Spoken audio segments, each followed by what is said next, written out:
The exodus from Egypt probably took place around 1280 BC, and they came into the land of Canaan in about 1240. These first 5 books are often called the Law, but they contain far more than laws. Then we have a collection of historical books, from Joshua to Esther, which tell how God brought Israel into the land he had promised to Abraham. Under Joshua's leadership, they enter the land. Then there is a repeated cycle of disobedience and restoration under the judges. God appointed deliverers, people like Gideon and Samson, he of the long hair fame. The pattern is broadly, God's people disobey, God promises judgment on them, God's people come back to him, seeking forgiveness. There are ups and downs, as the nation opts for a king after a period of being led by various judges, and then the prophet Samuel. The first king, Saul, started well, but was in the end a failure. David, who killed Goliath, despite some big failings, established the kingdom on a sound footing.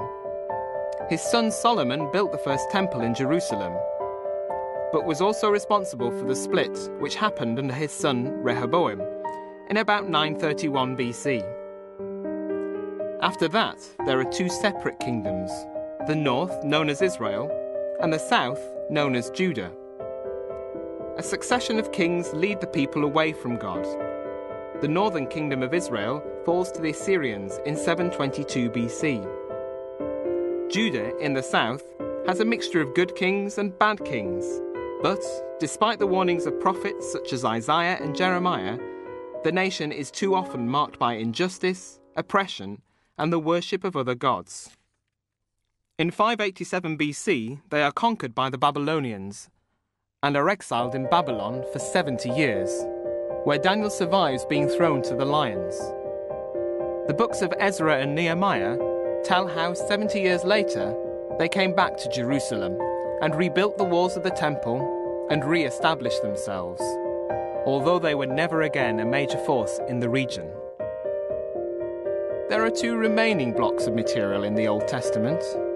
Job, Psalms, Proverbs, Ecclesiastes and the Song of Songs are quite different, but are sometimes known collectively as wisdom literature. Each in its own way says something about what it means to live as God's people. From the worship of the Psalms to the struggles of Job, from the celebration of human love in the Song of Songs to the questioning of Ecclesiastes and the pithy wisdom of Proverbs. Then the prophets, some operating in Judah and some in Israel, warn the people about their behavior and call them to account, pointing out the consequences of continuing to rebel against God. They explain what is going on in the world and why, and they point to what God will do to put things right, despite the continued failure of his people.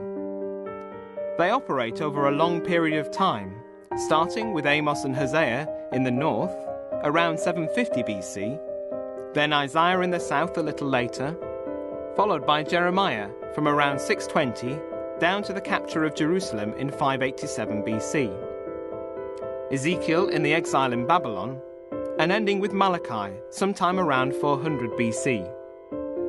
There then follows 400 years of silence in the narrative.